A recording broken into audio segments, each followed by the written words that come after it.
I would say too, the growth mindset has to be considered.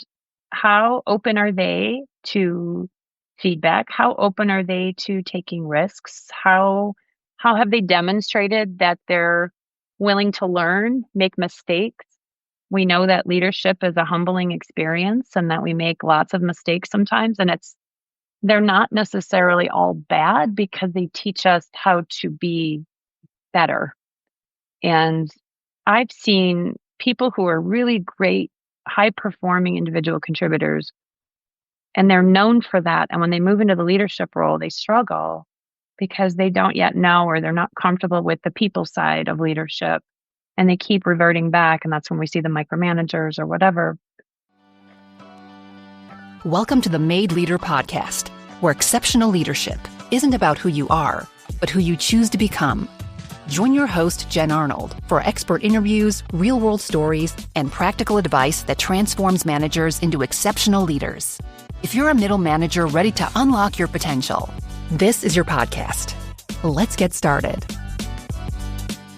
Hey there, and welcome to the Made Leader Podcast. I'm your host, Jen Arnold, and today we're diving into a topic that every leader will face at some point. Figuring out who on your team is ready for that next step into leadership. We've all been there. You have a position to fill, you're looking at your team, and you're thinking, who really has what it takes to be a leader? And it's not just about who's good at their current job or who has been around the longest, although that tends to happen. Now, back with us today for this coaching episode is Julie Binter, founder of Clear the Way Coaching and Consulting. Julie brings over 15 years of experience helping leaders and teams get better at the people stuff. As a leadership coach with a master's in organizational development, she's seen firsthand what makes someone truly ready for leadership. In today's episode, Julie and I are going to break down how to spot leadership potential, how to avoid common promotion mistakes that I know I've made, and the real reasons why your high performers might not always make the best leaders. Now, quickly before we dive in, I want to tell you about something I'm very excited about, and it is called the Made Leader Community. If you are in your first 3 or so years of leadership, this is designed for you.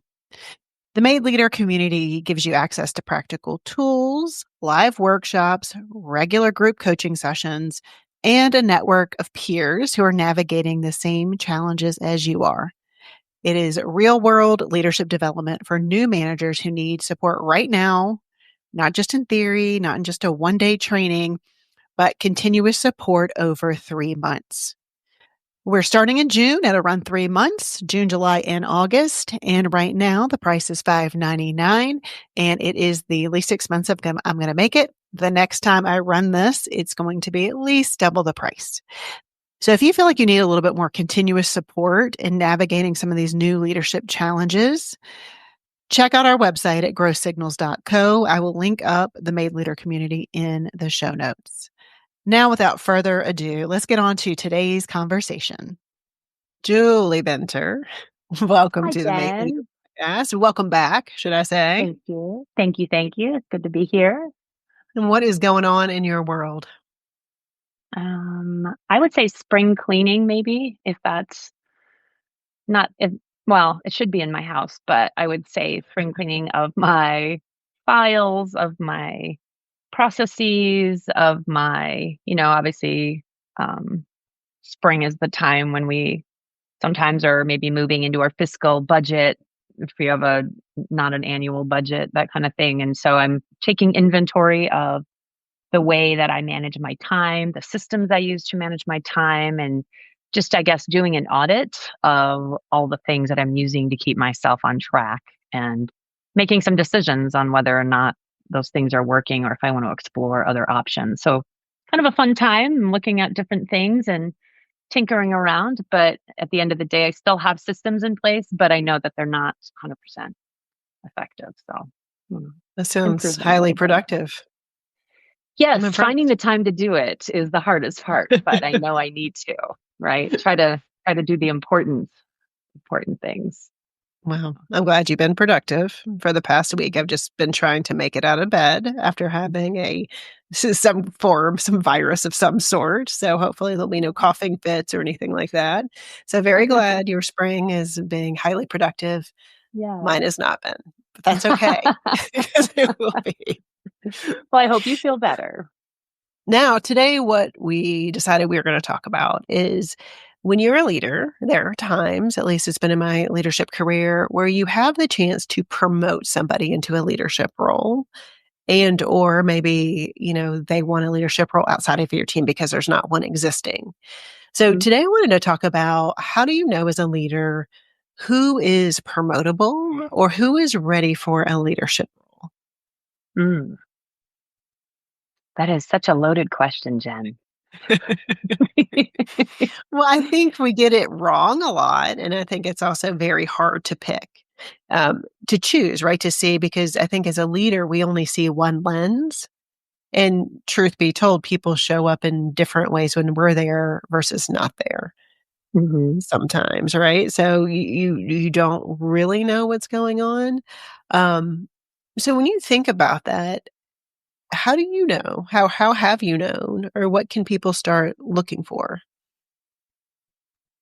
Gosh, a couple of things come to mind, so I'm gonna try to bucket it because I know our very first podcast, we kind of talked about all things, and you were I'm very taking notes. gracious to summarize. You were very gracious to summarize the bulleted list on the landing page for the podcast. I think the first thing that comes to mind is the being in the organization itself. So to figure out, is this person looking to be a leader in the organization, or are they looking to more generally become a leader, whether inside or outside?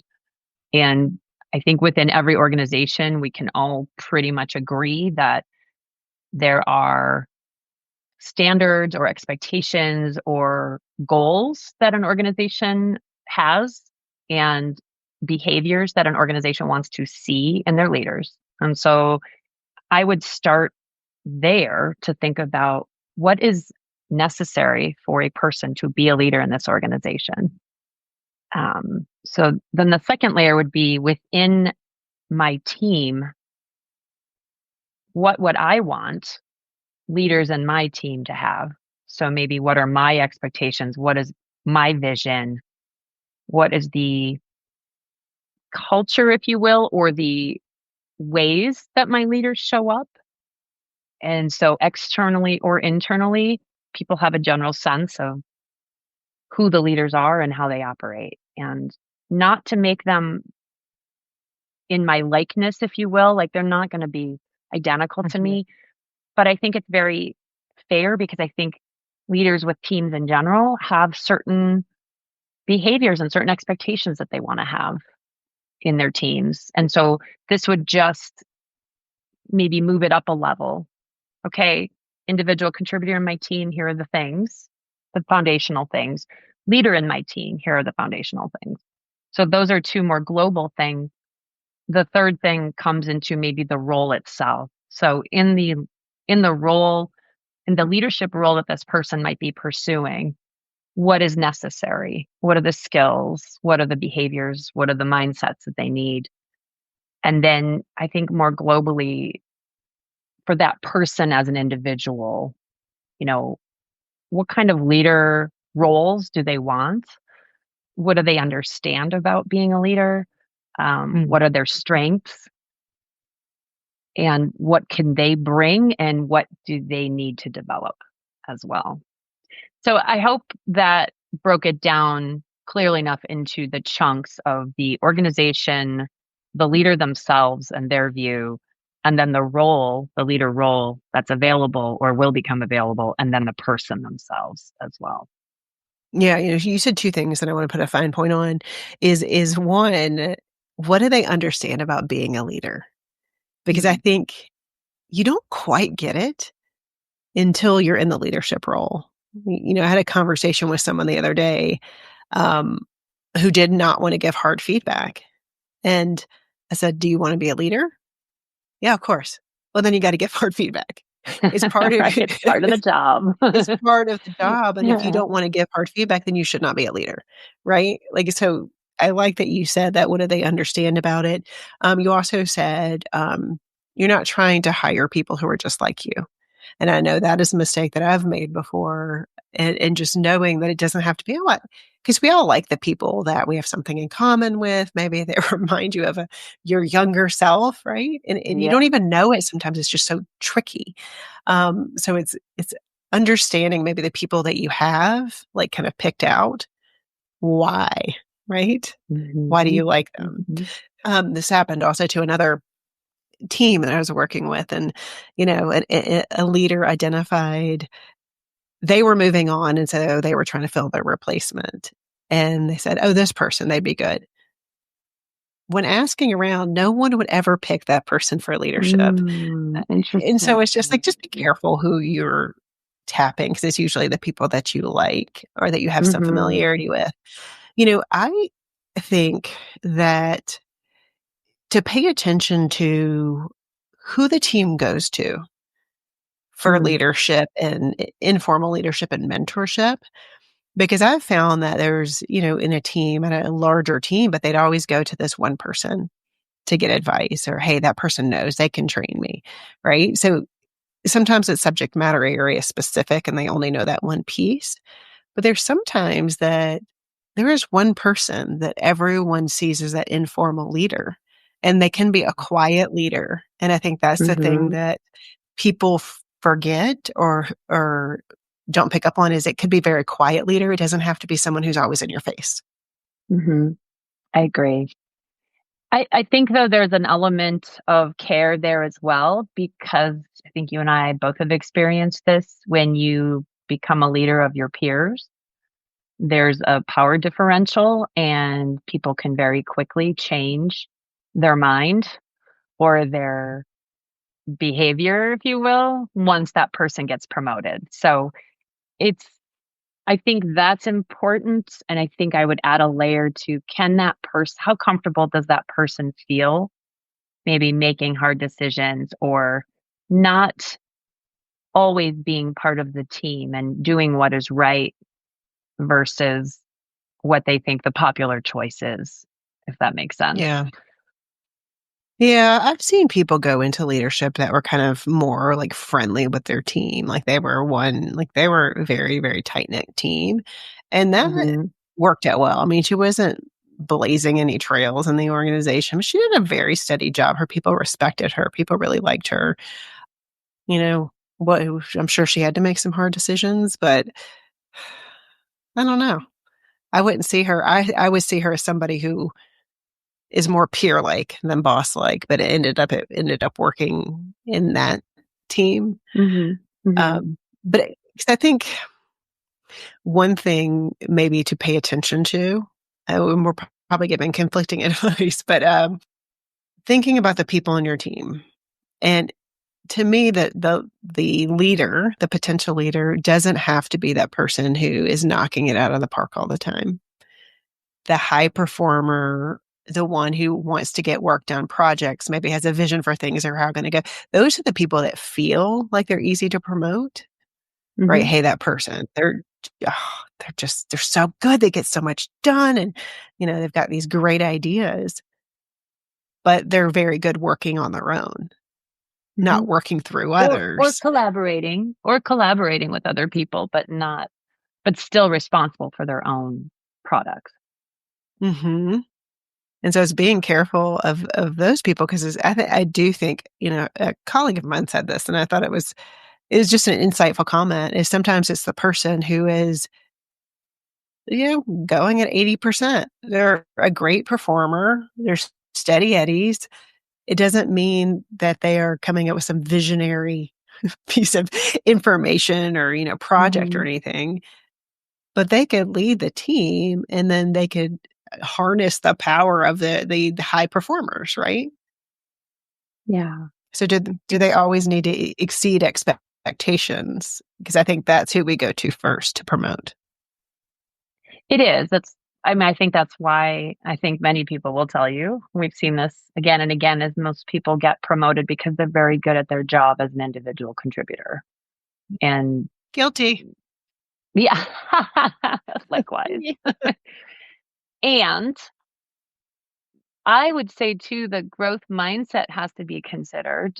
How open are they to feedback? How open are they to taking risks? How have they demonstrated that they're willing to learn, make mistakes?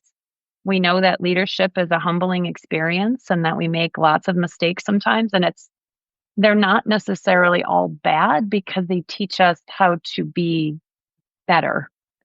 And I've seen people who are really great, high performing individual contributors, and they're known for that. And when they move into the leadership role, they struggle because they don't yet know or they're not comfortable with the people side of leadership. And they keep reverting back. And that's when we see the micromanagers or whatever. But it's,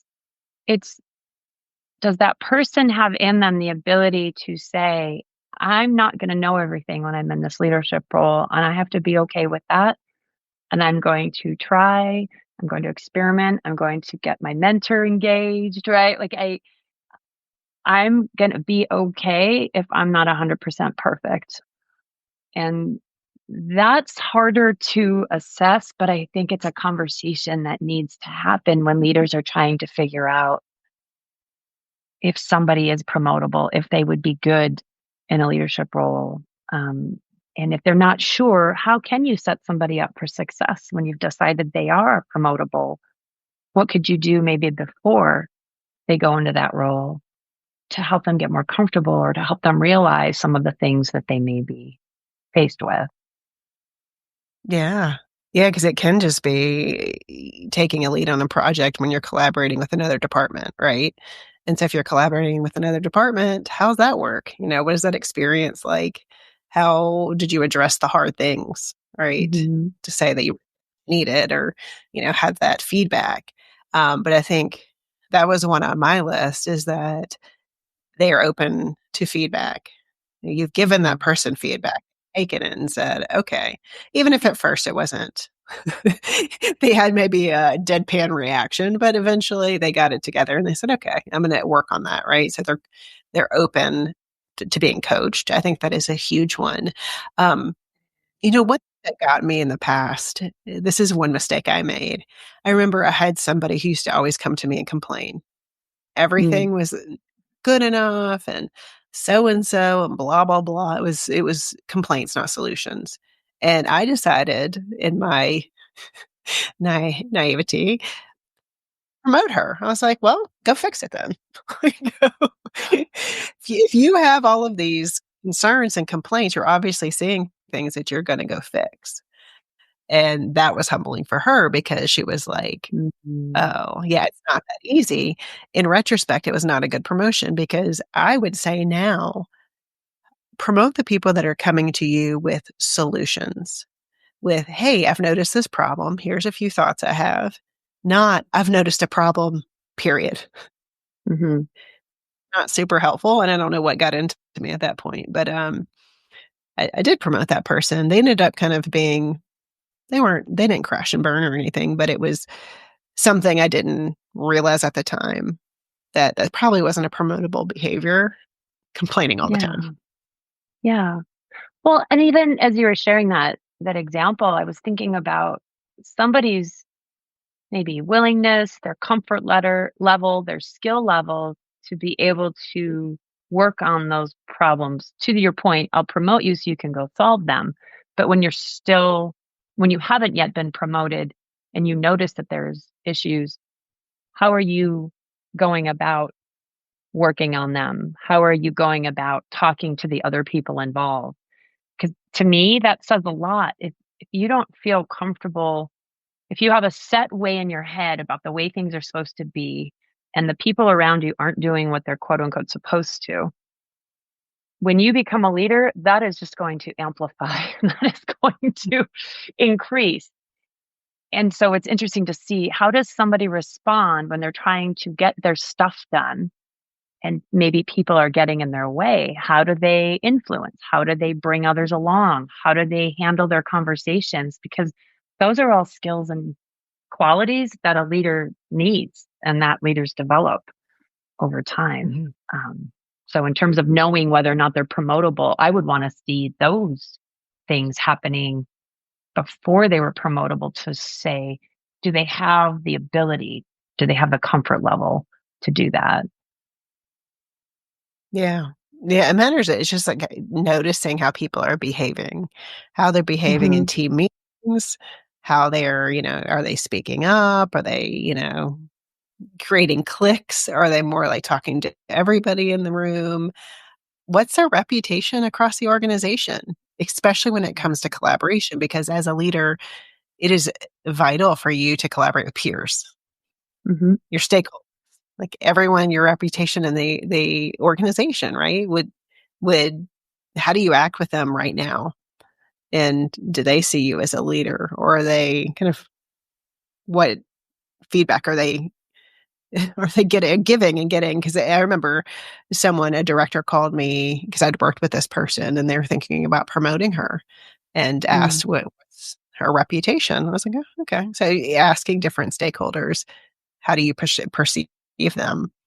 And it is Yeah. interesting when you get different feedback from different people and it's all different, right? Like you want to be able to see Yes. very similar, It makes you similar. wonder. Yeah, it makes you wonder. Absolutely. Absolutely. And I think you bring up, kind of looping back around at the beginning of our conversation is that talking to other people to get their perception is so important.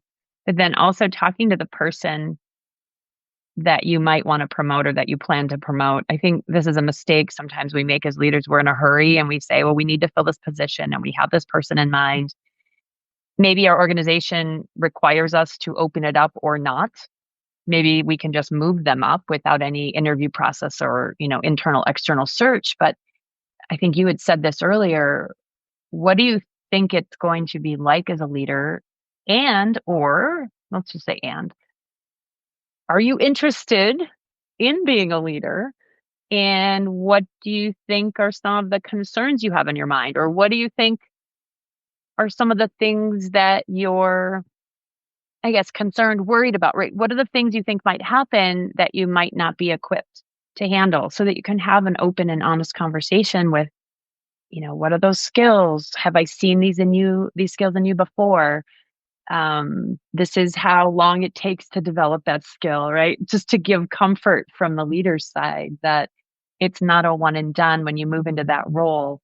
Within 90 days, we all expect you to be the most magical, amazing, perfect leader. It's not possible. It's not Mm-mm. possible. I don't know any perfect leaders. Oh, I know. Even the ones that have been doing it for 25 years, they are very well, a lot of them are very open about the fact that they still wake up every day thinking, am I doing the best I can? Am I doing Right. everything I can be doing to make my team happy, most effective, Yeah. productive, right? Helping the organization. Yeah. Yeah. And something you said, like I would, if you have someone coming to you that says, I would love to be a leader, whether that Hmm. is here or in a different organization, I think the most important question is why, right? Hmm. We had a version of this question, but asking them why is a clue to what they really want, right? So is it more information? They get to be in meetings that they weren't, in before. Is it a status thing? And if they don't say anything about actually, I'd love to lead people. I'd Hmm. really like to bring an idea, to get the most out of the team to bring this idea forward. And if people are not mentioned, Yeah. that is a clue. Because if you don't like the Agreed. people part, because if someone would have asked me why I wanted to be a leader, I don't know if I would have even given them I don't know what I would have given them because when I first got to be a leader, the people weren't on my mind. It was, I wasn't like, "Oh my god," it wasn't, Mhm. "Oh, I just wanna lead people and make their lives better," and blah, blah, all the things that No. you'd want people to care about. It I wasn't know that. what I said, Jen. I know what What I did you said. say? I want to be a leader. I want a bigger paycheck. I want to be in charge. I want to be able to call the shots, make the decisions. I remember I said that in my late 20s. And then I got to be a leader and I was like, I don't know if I want this anymore. There's a lot of care and feeding of humans. And I actually didn't even feel like I had a lot of power to make decisions because I was in that first organization in a place where you had to go all the way up to the top level to get the decisions made. So I think a lot of times it's funny now, I'm thinking about this because I've heard this from a lot of people, is that we have this vision of what it is going to be. And so there's these people, right, in our group, in our team who are like, I want to be a leader. I want to be a leader. I want to be a leader. And you have a conversation as to why, and then you get more insight. But then you have people who don't want to be a leader. And you're looking at them and you're thinking, you have the best people skills, the best influence, the best collaboration. Like you would be an amazing leader. And they don't want all the conflict. They don't want to be in charge. They don't want to have to deal. And it's funny how it's almost opposite, right? The people that you would say that they have the people skills, but you still need the drive as well towards the results and getting those things accomplished in tandem with the relationships Yeah, and the that's such a good motivation. point. Yeah, not everyone wants to lead, and if they don't wanna lead, you certainly don't put them in that position. That's unless it's temporary. But yeah, when I thought about being a leader, I don't think it was even I didn't 'cause I'm trying to think if it was I'm sure I got a little bit more money. I think it was more of I'm such a goal-oriented person. It seemed like the natural next for me. Yeah. Yeah, of course, like, it's a natural step. Like, I don't even think I gave it that much thought, but I love your honesty. I mean, because that's what we're doing is That's what repeat I we're thought it saying, was. Yeah. "Yeah, do you wanna be a leader?" And they're like, "More money, Yes. Yes. We're not really thinking through, would they be a good leader, and how can I help support them? I interviewed, I'll link it up, but Jordan Birnbaum, and he's an organizational psychologist, and talked about having a work leader and a people leader. So with teams, having two leaders, one leads the work and one leads the people. And I was like, I like that because so much of that Yeah. to being a coach and how can we grow you and develop you and yeah, give you some feedback to help you grow and develop. But the work leader is the Mhm. ones going, all right, we're getting this done. Here's the vision. Here's what, like they're almost like a project manager type. I was like, okay, because Right. think about management in general, two skills that can sometimes go against each other, right? I'm a caring person. I love people and I want to help them grow and learn. And then we have this project we have to get done, right? So then you're expected Right. to be a visionary and get stuff done through your team. And you're like, it's two different skill sets a lot of the time, but yet we're trying to Yeah. merge them into this perfect human and it's just doesn't happen. Yeah. You're bringing up the disc circle for me. Like Mm. the D is more of the dominance and the directive. The I is more of that new ideas, new projects relating to people. The S is for people who are very in tune with relationships and being inclusive and making sure that everybody's working together. And then the C is all about getting it right, doing the data, being able to crunch those numbers and show like this is the right path. And when I've done the disc with organizations, we tend to find that a lot of upper level leaders are in the D or have migrated over to the D because the expectation is to drive results.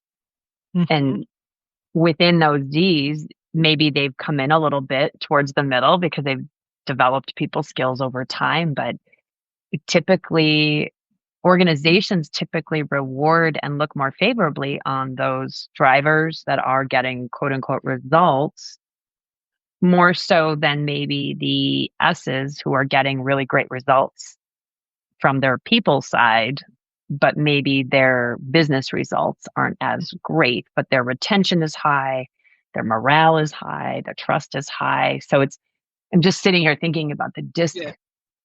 model and thinking about how you can't be all things.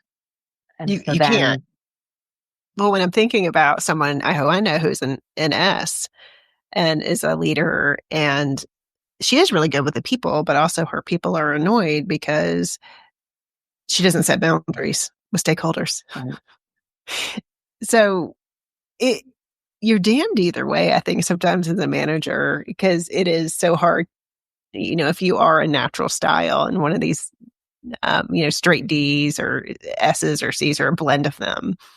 I mean, you're going to be really good at some things and really not so good at others. Right. So it it's all about that balance and finding what you do well and not over extend yourself on what you do well, right? So as a Mhm. PC, right, not being too harsh. Sometimes you need to soften it up and not be as direct. Um, Right. that's Right. just the Depending on who's in the room, right? Depending on who's at the table. there's no one clear style that makes a good leader. No, I agree completely. And I think going back to how do you know if somebody's promotable? This is that acceptance that one, they may or may not be just like you, but to be aware of what, if they are just like you, then what might be those things that they are going to be needing to develop and strengthen. But then what does the role require? Because sometimes the role requires more of a person who's driven towards the results. And sometimes the role Mhm. requires more of a person that's more focused on relationships. And sometimes they need somebody who's more innovative and it's going to drive into new territory. And sometimes they need somebody who's going to really get the data in order and make sure that it's accurate, it's clear, the systems are in place, right? So it's going back to what the role is that we're identifying the person for. What are the what are the elements of that role that are going to be essential? And the person who gets promoted into that role needs to bring that general skill set, but they also then need to be developing the things that might not be natural for them. Mhm. Well, yeah, let's summarize. Is there anything else you want to add before I I don't start think doing so. Yeah.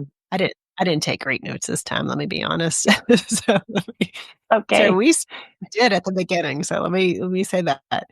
So in the beginning, does a leader wanna be a leader in the organization, or are they just looking to lead anywhere? So even if it's outside of the organization, um, what do you want if they're gonna be on your team? What leadership qualities do you want your leaders to possess? Do they have that? And then you just talked the role itself.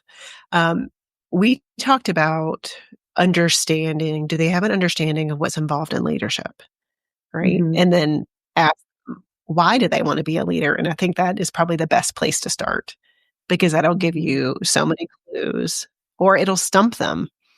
Hmm. Maybe they'll be honest or, it's the obvious next step. It was promotion.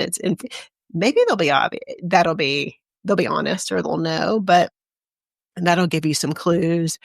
I also heard us talk about a few mistakes, like not trying to hire, you said in a hurry, right? Hmm. It's not urgent. I've definitely hired too fast because I felt like it was an urgent situation when it wasn't. And then that person didn't work out, right? It's Hmm. not a hurry. Just calm down. Um, someone who's always coming to you with problems without a solution, I think Hmm. is a red flag. And also making sure people are have a good reputation out in the organization. So they're good Hmm. with collaboration, maybe, good working on projects with other people. How are they known in the organization? And that'll give you some clues. And if they don't have a good reputation, there you go. That's a red flag. Yeah. And it just requires some exploration as opposed to, you know, saying no, right? Yeah. Maybe there's a deeper layer there that you were unaware of. As you were going through Yep. the list, the summarizing, I thought of one other thing is when I'm coaching leaders that are moving up or are in those upper levels, I hear a lot about what it's like to lead at this organization versus another organization. And so the climate, the culture, the way that leaders can get their work done, that's, I think, when you're thinking about promoting somebody into those upper level leaderships, maybe middle management, upper management, is to have open and honest conversations about what life looks like for a leader in this organization in terms of, you hear about the politics or the amount of time it takes or the decision making layers, right? Those are the things that I hear concerns from leaders I coach. Those things get very frustrating for them and they don't feel like you're able to be fully effective. And I think sometimes we might do a disservice to people we are looking to promote if we don't have a conversation about that, because then they have a right to talk about or to decide if that's going to be a right fit for them and who they want to be. And going back to, is this the right place I want to be a leader? Do I want to try it and see what happens? Or do I feel like maybe I know enough and I want to pursue leadership somewhere else? Yeah. Yeah. And something you said that I did not summarize, but that made me think of it is like, if they know what the scope of the role is and they still want to go for it, you were talking about how can you upskill them, right? Mhm. So this is an area that you may not feel comfortable with right now. How can we upskill you before maybe there's a leadership role, right? So I think it's looking at your team right now and say, regardless if you have a position or not, and start identifying who's got that kind of those leadership qualities that you're looking for. Start paying attention now, because I think that's the best thing you can do as a leader is see potential in all your people, but then Mhm. get them into higher level roles if that's what they want, right? Growing and developing your people. That is one of the clear things that you can do for your team. Yeah, absolutely. And I think we both know at the end of the day, and we've seen this in all the research and all the resources that are out there, you need to be able to develop trust. You need to be able to handle conflict. You need to communicate well. You need to be able to, um, I'm not a big fan of the word accountability, but you need to be able to have people be accountable, take ownership. And at the end of the day, you need to get results. So, Mhm. you know, it's the the elements of leadership haven't really changed that much over the years. We just maybe give it different words, different meaning, but we know at the end of the day that as a leader, you are going to need to be skilled and be able to move people forward towards the results, help them navigate conflicts, help them collaborate better, right? Getting them through any of those humps that might come as you're trying Mm. to get to those amazing results. Um, to me, that's the essence of leadership, is like working within the within the zone, whatever the zone gives you to get to the end result. Right, right. It is about results and how can you tap into your team in the best way possible to get those results, right? Just I always say get the results while keeping their well-being intact, right? We want to make sure we're not Exactly. Exactly. destroying Let's keep people's souls. everybody But here. Exactly. Keep everybody it's just here. you're involving humans, it's just messy because we're all unpredictable, right? So Yeah. it is at the end of the day, it's talking about results. And so how can you maybe even, before you're a leader, how are you getting the results and how are you getting them through what you said earlier, influence without maybe having Yeah. some authority, right? So influencing people to help you get the results, right? I think that Yeah. because you're not going to do it all yourself as a leader. You need to influence your team to get the work done. Absolutely. And we haven't even talked about navigating change, but that's for a different day and a different podcast. Yes, as I say, we can do a whole one on navigating change. So I'm going to write that down. All right. Julie. All right, Julie. Well, hopefully we've given leaders just something to be aware of, even if they don't have promotable positions right now. How can they just take a look at their team and then see who's got those leadership qualities that they can further develop? But Julie, as always, thanks for your time. Absolutely, Jen. Thanks again for having me. It's great talking with you. Until next time.